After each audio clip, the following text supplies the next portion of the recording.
Dala ko na ang pera. Mga anak ko nasan? Makinig ka sa sasabihin ko. Walang mangyayari sa mga bata. Iwan mo sa gitna ng karsada ang dala mo. Papa! Gabi!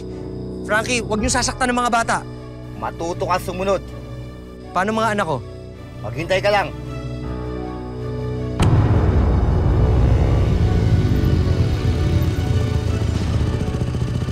Nasa mga anak ko? Nasa mga anak ko?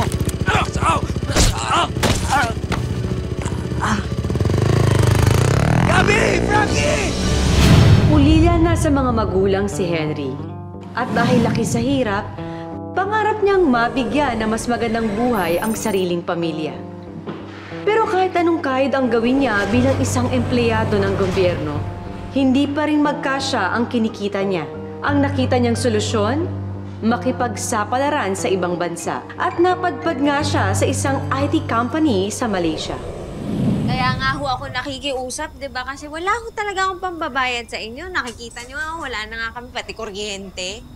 Kung wala kayong pambayad, lumayas kayo dyan! Pati hanap buhay ko, naaapektuhan eh. Joanne, babayad na lang kami next week. Pagsabihan mo nga yung misis mo, siya na nga may utang. Siya pang galit. Sige, next week na lang, ha? Salamat.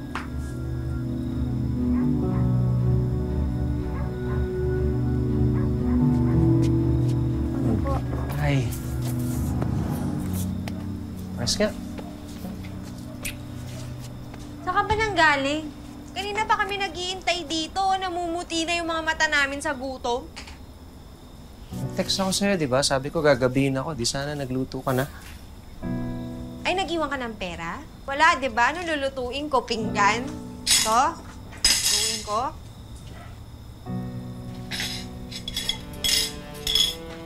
Ano mo na nga to para makakain na tayo. Ayusin mo.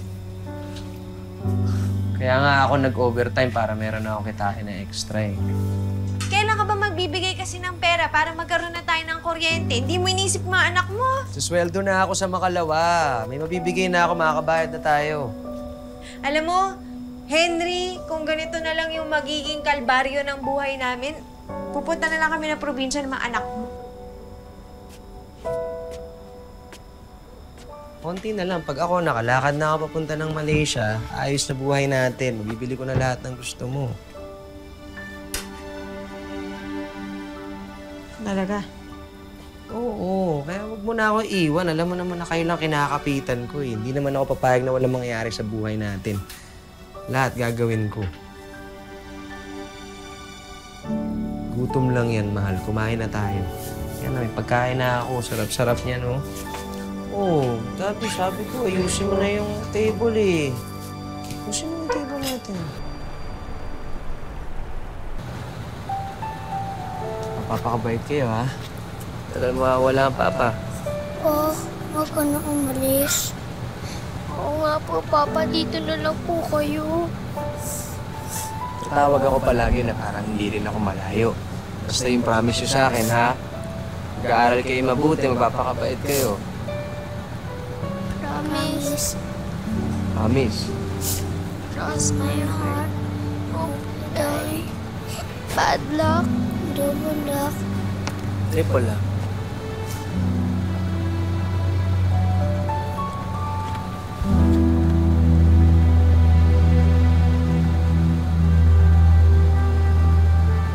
Yung metro ng taxi umaandar, oh. Baka hindi ka makasakay. So sweet talaga ng asawa ko. Dito nga dito.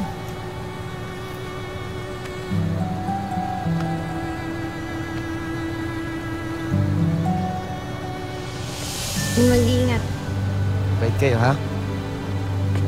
Siyang. Tawag ako.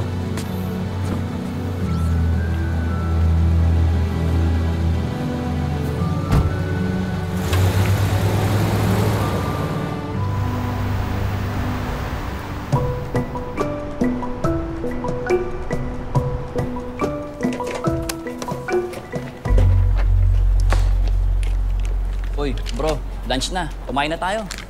Sige, tol. Tapusin ko lang to. Jumaat ngayon, 2 hours ang break natin. Magdadasal pa yung mga katrabaho nating Muslim. Balikan mo na lang yan. Sige lang, sige lang. Nakabili na rin ako ng Chark White Chow kanina sa baba. Araw-araw na lang ang chalka-ichal na yan. Baka naman mapurga ka na. Paminsan-minsan, i-treat mo naman yung sarili mo sa labas. Total sweldo naman natin ngayon. Tara na. Kinikita naman natin na 10,000 ringgit dito kada buwan. Binapadala ko lang din naman sa Pilipinas. Titira lang ako ng sakto para sa sarili ko. Okay. Una na ako. Mukhang di ka naman papapilit eh. Pero bro, tayo mga OFW dapat nagtitira tayo para sa sarili natin. Tama naman. Kaya naman tayo nagtatrabaho dito para sa kanila, di ba? O sige.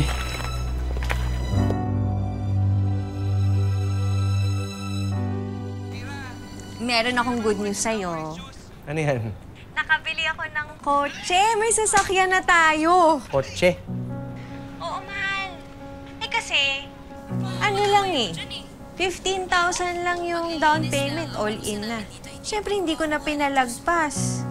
Baka naman sobra-sobra na yung gastos natin. Hindi na natin mabayaran yan. Ano ka ba? Kaya yan. At saka okay nga to na nakikita mo lahat kung saan napupunta yung pera natin.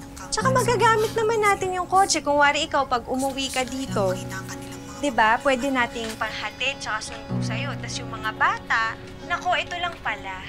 Meron lang akong nakakaligtaan. Hindi ko naisip, hindi pala ako marunong magmaneho. Ha? Hindi, madali lang naman na problema yun. Ang dami namang pwedeng kunin na driver dyan. Driver? May driver pa? Mahal, baka naman sobra-sobra na yan. Hindi na natin kayang bayaran. Wala ko na dyan Sige na, gagawin natin. Sige, tawagan na lang kita ulit. May tatapusin lang ako. Oh, sige, bye-bye. Dapat bahay ang una niyong ipundar. Huwag yung puro kayo luho. Ay, magagamit naman lahat to. At saka, kung iisipin mo, kaya naman ng ibang bansa yung si Henry kasi gusto niya mapabuti yung buhay namin. Kaya nga, tinan nyo, yung mga bata na ilipat ko sa magandang school para lang tong katuparan ng lahat ng pangarap niya Diba? Ay, Mars, may alam akong makakatulong para mapabilis yung matupad ng pangarap. Ano yan? May sinalihan akong business. Mabilis yung ikot ng pera. Yung mga kasama ko doon, nakapagpundala ng sarili nilang bahay at kotse. Ganun? Yes. Ang kailangan mo lang is 100,000. Tapos magiging 500,000 siya within 2 to 3 months. Ano, sama ka? Ay, ganyan pala. Sige. Sama mo ako. Sige. Isama kita sa susunod na Sama mo meeting. ko Oo. Sige. Okay yan.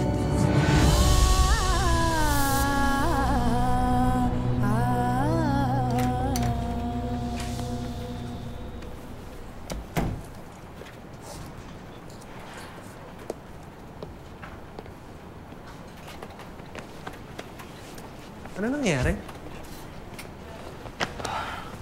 Lumabas kanina si boss. In-announce na nag-decide na yung main office sa London na pinapatigil na operations dito sa Kuala Lumpur. Wala naman, nakakontrata pa tayo Ilang buwan na pala nilang pinaplano yun. Cost cutting daw. Sinubukan ni boss na ipagtanggol, kaya lang wala siyang nagawa.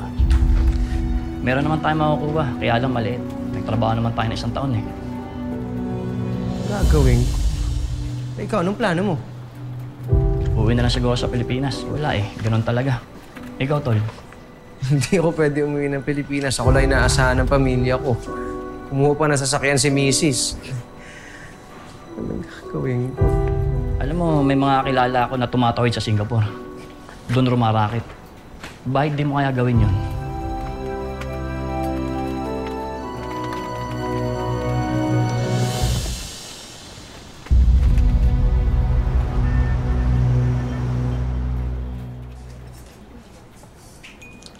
Eto. Todo na ba to? Baka pwede madagdagan mo pa. Tandaan mo, Mars. Mas malaking pera ang ipapasok mo. Mas malaki yung perang makukuha mo. Sagad na kasi yan nanghiram na nga lang ako ng pera dun sa amiga ng nanay ko. Buti pumayag si Tita Carol, kaya nga nadagdagan pa yan Kung tawagan mo kaya yung asawa mo, baka pwede pang magpadala.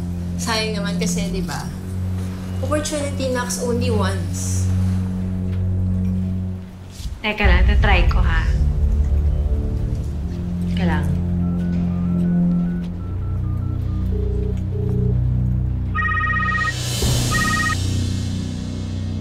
Hello? Hello? Uy, padala ka naman ng pera.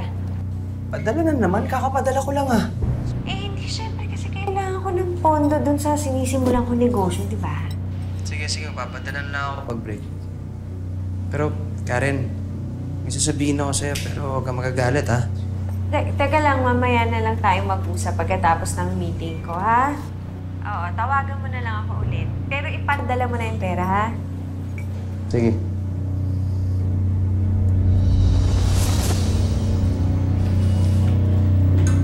Sir. Are you done with this spot? Yes, sir. What? I can still see molds. Scrub this. I want it spotless. I can still see your fingerprints in the mirror. Wipe it. I'm paying you, but you're not doing it right. Okay, sir. I will repeat it, sir. Here. I need to go now. Make sure to close all doors when you leave, okay? Wait, sir. This is not the amount we agreed on. That's enough. You're illegal anyway. Do you want me to report you to the authorities?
Hello?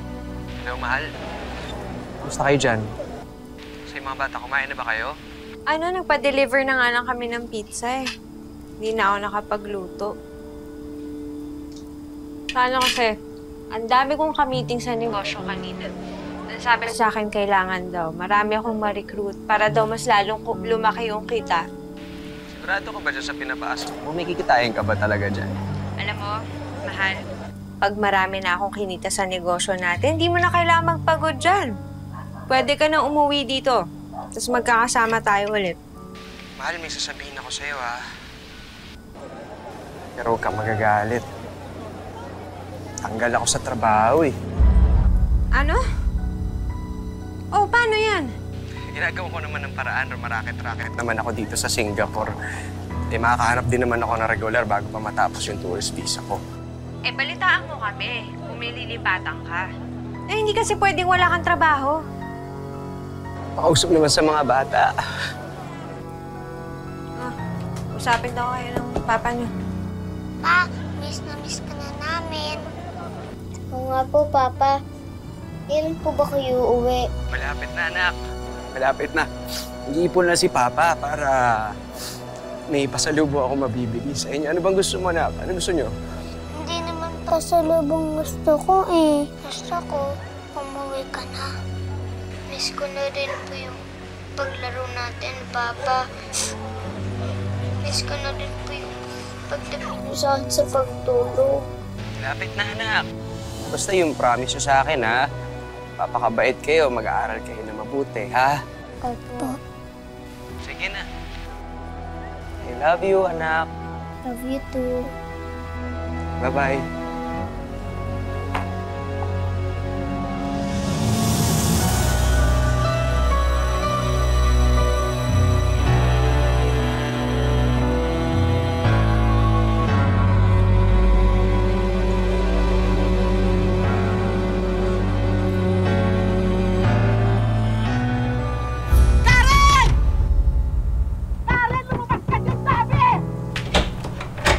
Ano ba, Tita Carol? Ano ba gusto mo? Sirain pinto namin?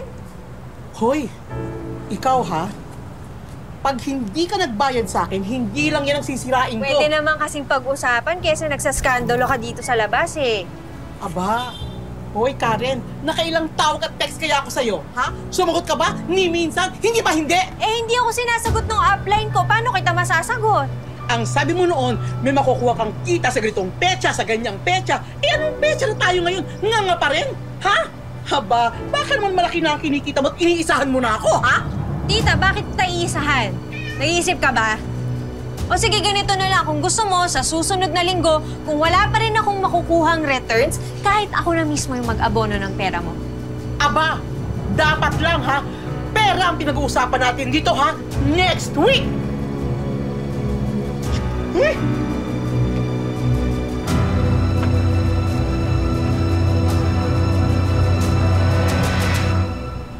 Jenny, harapin mo kami! Huwag kang magtatago dyan! Si Jenny Carandang din ba yung hinahanap niyo?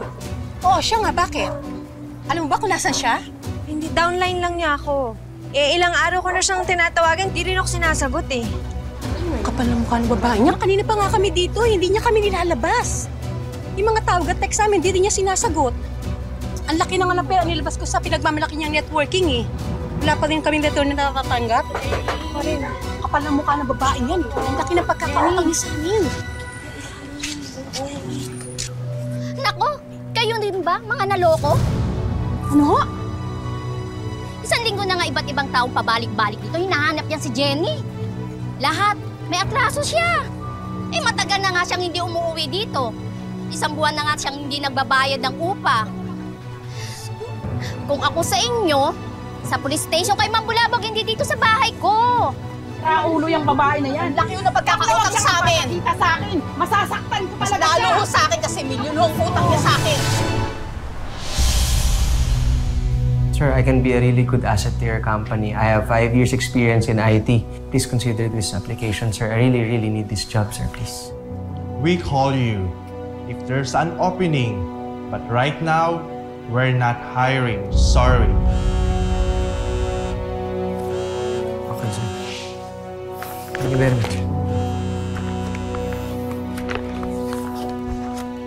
Hello? Hello? Henry? Tinakbuhan tayo ni Jenny. Sino yun? Yung upline ko sa networking.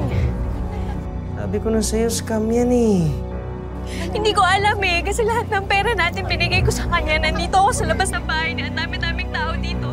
Lahat sila nagsasabi, tinakbuhan daw sila ng pera. Hindi ko naman alam eh. Ubus-ubos biyaya, bukas ay wala. Isa yan sa mga pangunahing problema ng ilang mga OFW at kanilang mga pamilya. Ang hindi makontrol na paggastos kapag nakahawak na ng mas maraming pera. Nang hindi makahanap ng kapalit na trabaho sa Singapore at napaso na rin ang tourist visa, kinakailangan ng umuwi ni Henry sa Pilipinas. Pero ang mga naipon niyang mga padalang pera sa asawa, naglaho ng parang bula. At mas nalubog pa sila sa hirap kaysa noong bago siya umalis.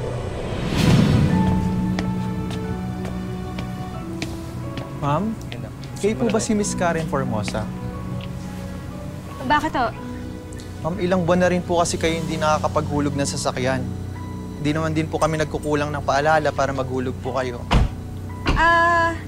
Hindi boss, sa susunod na buwan naman mababayaran na namin. Sorry ma'am, pero po repossession na po yung card nyo. Hindi kasi pwede naman mag-appeal sa bangko, di ba? Sa susunod na buwan kaya na namin bayaran yung kotse. Ma'am, kung hindi niyo po mabibigay yung sasakyan, mapipilitan po kaming maipatow yung sasakyan. Hindi naman siguro tama yun kasi 'di ba parang nagsasabi ako sa'yo sa susunod na buwan magbabayad tayo, 'di ba? Ma'am, ito ma'am yung letter from the bank po. Pa-sign na lang po.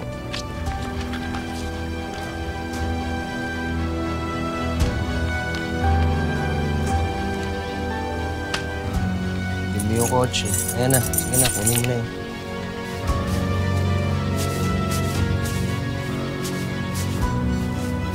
Teka lang, may gamit pa ako. Sige po sir, pakikuha na lang.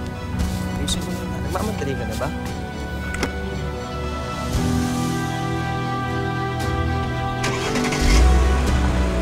Yan kasi, buti nga. Nakatikim na ng konting ginhawa, kala mo kung sino na.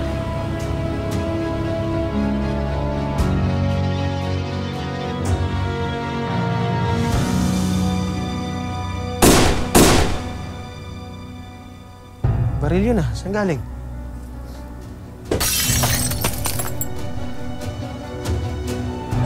Umalis na tayo dito yung mga bata. Teka na.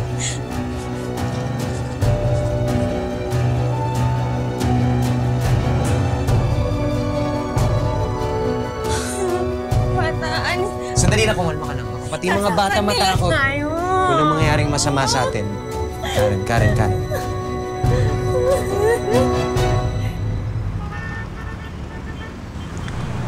Anong gusto niyong lutuin ni Mama mamaya? Gusto niyo adobo? O kaya pwede ako mag-ingat kayo dyan may ano. Ito na, sige na.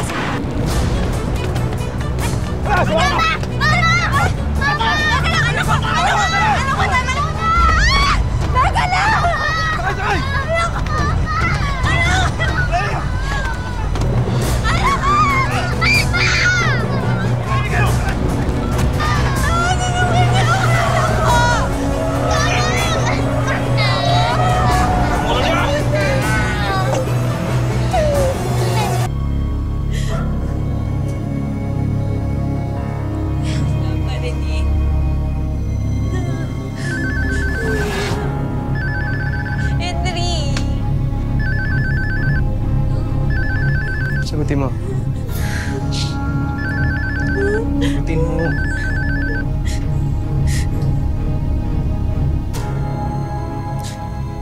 Hello? Hello. Nasa akin ang mga bata. Mama, tulong, Papa! Tita Carol. Tita Carol. Balik mo sa akin yung mga anak ko. Huwag niyo idadama yung mga bata. Huwag niyo sasaktan. Please lang. Gagawa ko ng paraan. Wes, maghanda kayo ng 200,000 para makita ninyo ang mga bata. Huwag niyong subukang tumawag ng pulis. Kayo rin. Kung hindi, hindi niyo na makikita ang mga anak niyo. Wala akong ganong pera. Okay. Eh di, ipapahatid ko na lang ang ulo ng mga bata. Hindi. Huwag niyo idadama yung mga anak ko. Please lang, huwag niyo sasaktan yung mga anak ko. Gagawa ko ng paraan. Gagawa ko ng paraan, tutubusin ko yung mga anak ko. Bibigyan ko kayo ng hanggang bukas ng gabi. Pag walang pera, alam niyo na kung anong mangyayari.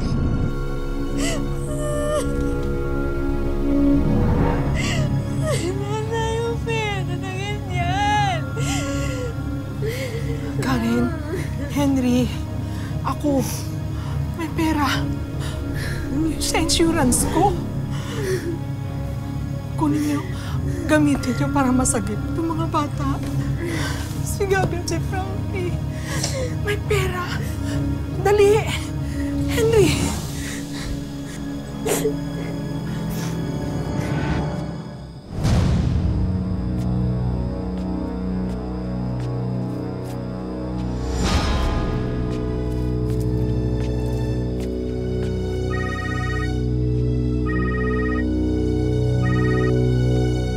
Dala ko na ang pera. Nasaan kayo?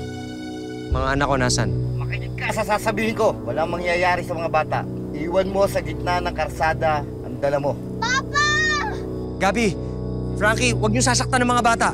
Matuto ka sumunod. Paano mga anak ko? Maghintay ka lang.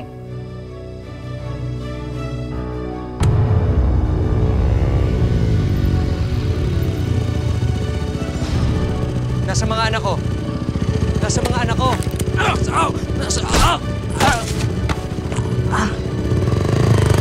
Gabi! Frankie!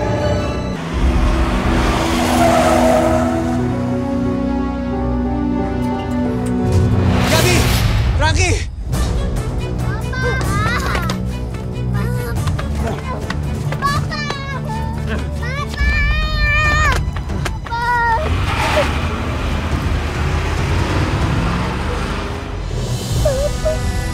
Kasama niya si Papa. Kasama niya si Papa. Sa tulong ng kanyang tiyahin, nabawi rin ni Henry ang mga anak niya. At para maayos ang gusot, pumasok sa isang kasunduan ang mag-asawa na mabayaran ng paunti-unti ang mga kanilang pinagkakautangan. Di nagtagal, nakahanap din ng bagong trabaho si Henry at natuto sa mga karanasan na pinagdaanan nila. Mukhang kagalang-galang. Oh, ano? Bakit? Babawi ako. Sisimula tayo ulit. Hindi na ako pupunta ng ibang bansa kahit gaano pa kalaki yung kita doon. Importante sa akin, kasama tayong pamilya. Ako rin. Hindi ko nagagawin yung mga pagkakamali ko dati. Naisip ko, mahal, gusto ko magtrabaho tapos mag-iipon tayo para makapagpundar tayo kahit maliit lang na negosyo.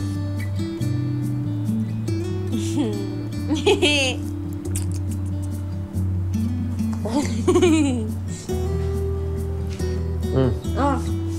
Dito na kayo. Hindi kayo kay Papa. Hindi mahalaga ang mga material na bagay, ha? Ang importante, ligtas tayo at magkakasama tayo palagi. Lagi niyo tatandaan, mga anak. Opo, Papa. Promise. Cross my heart. Hope to die. Padlock. Double lock. Triple lock. Super lang! Mayakap nga sa inyo, babangon niyo pa eh. Magandang hapon, ako po si Marian Rivera.